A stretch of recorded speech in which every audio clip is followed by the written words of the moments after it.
Hello everyone, welcome to Mou's kitchen. আজকে আমি অনেক দিন পরে একটা নতুন রকমের চিকেনের রেসিপি নিয়ে এলাম। এর জন্য আমি এখানে প্রথমে নিয়েছি গোটা জিরে, গোটা মরিচ, এখানে আমি নিয়েছি গোটা দারচিনি, লবঙ্গ, এলাচ, গোটা ধনে এবং নিয়েছি স্টার আনিস। এটাই হচ্ছে গন্ধের জন্য মেন উপকরণ। আর এর মধ্যে দিয়ে দিলাম বেশ কিছুটা শুকনো লঙ্কা। এবারে আমি সমস্ত গোটা মশলাগুলোকে শুকনো কড়াইতে গরম কড়াইতে ভালো করে এটাকে ভেজে নেব। তারপরে এটাকে আপনার চাইলে মিক্সিতেও ঠান্ডা করে পেস্ট করে নিতে পারেন, বেটে নিতে পারেন। আর আমি এখানে শিলনোড়ায় এটাকে ভালো করে গুঁড়ো করে নিচ্ছি। এবার রান্নার জন্য প্রথমে আমি মাংসটাকে ভালো করে ধুয়ে নিয়েছি। আর এখানে আমি নিয়েছি আদা, রসুন, পেঁয়াজ কুচি এবং নিয়েছি আলু ডুমো ডুমো করে রাখা। প্রথমে আমি কড়াইতে তেল দিয়ে একে একে আলুগুলোকে দিয়ে দিচ্ছি। এরপর আমি আলুর মধ্যে সামান্য পরিমাণে লবণ দিয়ে আলুটাকে মোটামুটি লাল করে ভেজে নিয়ে এর মধ্যেই দিয়ে দেবো পেঁয়াজ কুচি এবং দিয়ে দেবো সামান্য পরিমাণে লবণ। আলু এবং পেঁয়াজটাকে অল্প অল্প ভাজা হয়ে গেলে এর মধ্যে আমি দিয়ে দিচ্ছি আদা রসুনের পেস্ট। এবার এই সমস্তগুলোকে ভালো করে মিশিয়ে নেব, ভালো করে কিছুক্ষণ কষিয়ে নেব। তারপরে আমি এর মধ্যে দিয়ে দিলাম ধুয়ে রাখা চিকেনগুলোকে। তারপরে আমি এর মধ্যে দিয়ে দিচ্ছি হলুদ গুঁড়ো। এবার এটাকে ভালো করে মিশিয়ে দেব, হলুদ গুঁড়োগুলো আর সমস্ত মশলাগুলো যাতে চিকেনের সাথে ভালো করে মিশে যায়।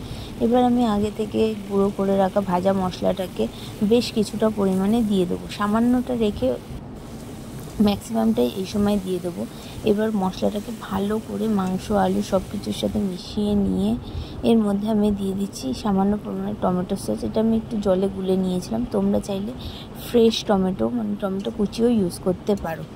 তো যাই হোক, এবারে আমি এটাকে ভালো করে নাড়িয়ে মিশিয়ে নেব। তারপরে আমি এটাকে ঢাকা দিয়ে প্রায় 10 মিনিট মতো গ্যাসের ফ্লেম লো করে এটাকে রেখে দেবো। তারপরে এর মধ্যে থেকে দেখো চিকেন থেকে বেশ অনেকটা পরিমাণে জল বেরিয়েছে। আমি এই পর্যায়ে কিন্তু কোনো জল দিইনি। তারপরে এর মধ্যে লবণ দিয়ে গ্যাসের ফ্লেমটাকে হাই করে বেশ কিছুক্ষণ কষিয়ে নেবো। যে জলটা বেরিয়েছিল ঢাকা দিয়ে রাখার সময় সেই জলটাকে পুরোটাই টানিয়ে নেবো মোটামুটি। তো জলটা যখন মোটামুটি শুকিয়ে আসবে তো তারপরেই আমি এর মধ্যে দিয়ে দেবো যতটা গ্রেভি হবে সেই পরিমাণে জল। জলের পরিমাণটা আপনারা যতটা গ্রেভি চান সেই হিসাবে ইউজ করবেন। এখানে গ্রেভিটা ভালো করে ফুটে গেছে, দেখো তরকারি থেকে তেলও বেরিয়ে গেছে। আর আমি এখানে আলুটা সিদ্ধ হয়েছে কিনা চেক করলাম। আলুটা সিদ্ধ হয়ে গেলে এই পর্যায়ে আমি যে বাকি ভাজা মশলাটা ছিল এটাকে ভালো করে মিশিয়ে দিয়ে আবারও ঢাকা দিয়ে বেশ কিছুক্ষণ রেখে দেবো। প্রায় 10 থেকে 15 মিনিট মতো ঢাকা দিয়ে আমি এটাকে রেখে দেবো।